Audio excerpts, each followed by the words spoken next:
Teman-teman sekalian yang dirahmati Allah Subhanahu wa taala, yang semoga selalu dijaga hatinya oleh Allah Subhanahu wa taala agar selalu thiqah billah, agar selalu percaya dan yakin kepada Allah Subhanahu wa taala. Karena kelemahan kita itu berawal saat kita mulai meragukan Allah. Dalam segala dinamika hidup, kita selalu butuh Allah. Kita butuh Allah ketika Allah kasih kita ujian, bahkan tetap kita butuh Allah ketika Allah kasih kita nikmat. Kalau kita butuh Allah saat diuji, agar kesabaran kita terjaga. Karena orang yang tidak ditemani atau dibersamai oleh Allah Subhanahu wa taala ketika dia sedang diuji, maka dia akan mudah untuk berkeluh kesah, bahkan berputus asa. Kebersamaan Allah kepada dia saat dia diuji itu adalah Allah Subhanahu wa taala menghibur hatinya. Allah Subhanahu wa taala menenangkan hatinya. Allah Subhanahu wa taala menghidupkan hatinya dengan nikmat iman. Ala bidzikrillahi tatmainnul qulub. Innamal mu'minun idza dzukirallah wajilat qulubuhum. Bukankah dengan mengingat Allah hati menjadi tenang? Dan orang yang beriman apabila diingatkan dengan nama Allah, disebut nama Allah, maka hatinya akan bergetar. Ini bentuk Allah membersamai hambanya ketika dia dalam keadaan diuji. Allah menghiburnya dengan kalimat, alam yajidka yatiman fa'awa, wa wajadaka dhallan fahada, wa wajadaka ailan fa'aghna. Allah menghiburnya dengan kalimat, inna a'tainakal kautsar. Allah menghiburnya dengan kalimat, kalla saya'lamun, summa kalla saya'lamun. Allah menghiburnya dengan kalimat, la tahzan, innallaha ma'ana. Ini adalah ketika Allah membersamai seorang hamba saat dia dalam keadaan diuji. Allah membersamai hamba juga ketika dia dalam keadaan diberi nikmat.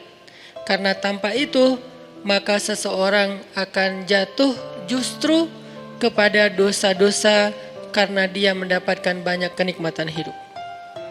Kalau Allah Subhanahu wa taala tidak menjaga dia saat dia diberi nikmat, maka nikmat itu justru menjadi jalan bagi dia untuk terjerumus kepada banyak dosa. Justru nikmat itulah yang menjadi penghalang bagi dia untuk mengingat Allah. Karena dia sibuk menikmati hidupnya, akhirnya dia terhalang dari mengingat Allah tepat waktu. Sibuk menikmati hidupnya, terhalang dari Allah untuk bangun tengah malam. Karena dia tidurnya larut. Kenapa tidur larut? Karena terlalu banyak yang harus dia nikmati sebelum tidur. Dia bisa makan-makan, dia bisa jalan-jalan, dia bisa ngopi, dia bisa ketemu teman, dia bisa belanja. Bahkan dia nunggu midnight sale untuk bisa menghabiskan nikmat yang Allah kasih kepada dia. Sehingga akhirnya tidurnya terlalu larut, lalu dia tidak bisa bangun untuk menghadap Allah, curhat kepada Allah. Hal yang selama ini dia lakukan justru ketika dia diuji oleh Allah. Ketika diuji oleh Allah, mudah bagi dia bangkit tengah malam, curhat, sujud panjang, menangis dalam doa. Ketika Allah kasih nikmat, curhatnya hilang, malamnya lelap, sampai bahkan subuhnya juga kelewat. Ini kalau Allah enggak membersamai seorang hamba ketika dia diberi nikmat. Sehingga orang yang seperti ini, kalau dalam keadaan seperti ini terus menerus dalam jangka waktu yang lama, nanti dia akan terjebak di dalam istidraj.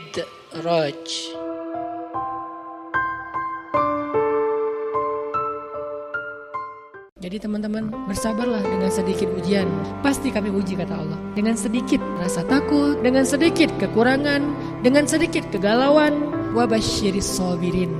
Tapi sampaikan berita gembira kepada orang yang sabar. Jadi tidak ada balasan dari kesabaran kecuali berita gembira. Nggak ada balasan dari kesabaran kecuali keajaiban. Nggak ada balasan dan kesudahan dari kesabaran kecuali kemenangan. Tidak ada kesabaran menjadi penyesalan, kesabaran menjadi kerugian, kesabaran kecelakaan. Itu bukan pasangannya. Nggak kayak gitu sunatullahnya. Sunatullahnya pohon sabar hanya berbuah keberuntungan, kebahagiaan, keajaiban, pertolongan, apalagi kebaikan-kebaikan. Itulah buah dari pohon sabar. Jadi pohon apa yang kita tanam, maka buah itulah yang akan kita petik. Itu yang kita bangun di hati kita. Wabasyiris sabirin.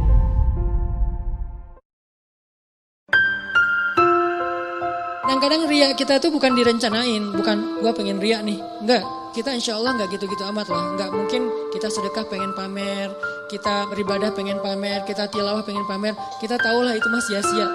Tapi kadang riyanya tuh muncul gara-gara kepancing sama orang lain. Lo gak pernah gue ngeliat baca Quran? Wah lo gak tahu gue di HP ini ada Quran sampai 5 aplikasi loh. Kan kepancing tuh. Riak lah kita gara-gara orang lain. Pernah saya kena musibah misalnya motor saya hilang. Teman saya bilang gini, Ustaz kurang sedekah nih. Digituin. Orang lagi kena musibah bukannya dia empati atau apa gitu. Malah dia menjudge. Dan kalau saya kepancing, nggak tahu sedekah saya kayak gimana, kan habis pahala sedekah saya. Udah pahala sedekahnya cuma sedikit, riak pula gara-gara kepancing sama dia, hilang kan, nggak ada manfaatnya kan ya.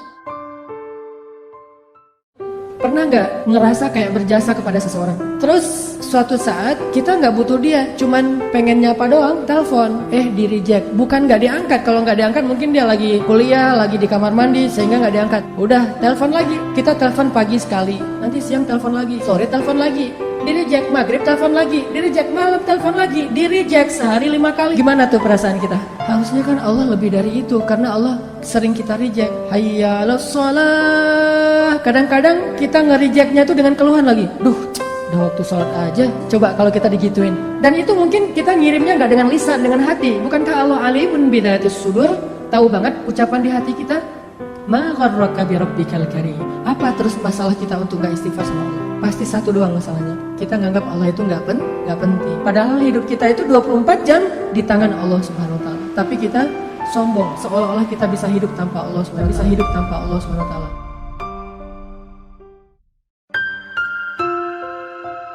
Coba rasain ketika kita lagi ngerasa enak nih hubungannya sama Allah, sama ketika kita lagi jauh dari Allah, terus dua-duanya dikasih masalah, mana yang lebih nyaman buat kita?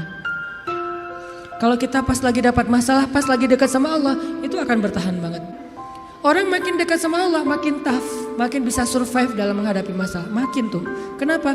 Karena survive seseorang dalam menghadapi masalah itu bukan soal dia punya uang atau enggak, dia punya teman atau enggak, dia sehat apa enggak. Soal mentalnya, hatinya, kuat enggak menghadapi masalah. Kalau ditolaknya lagi jauh dari Allah, itu baper. Kenapa kayak gitu? Lemah gara-gara jauh dari Allah. Kalau ditolak pas lagi dekat sama Allah, gak apa-apa, yang penting jangan ditolak sama Allah, kan gitu. Ditolak, ya Allah pasti engkau mau ganti yang lebih keren ya.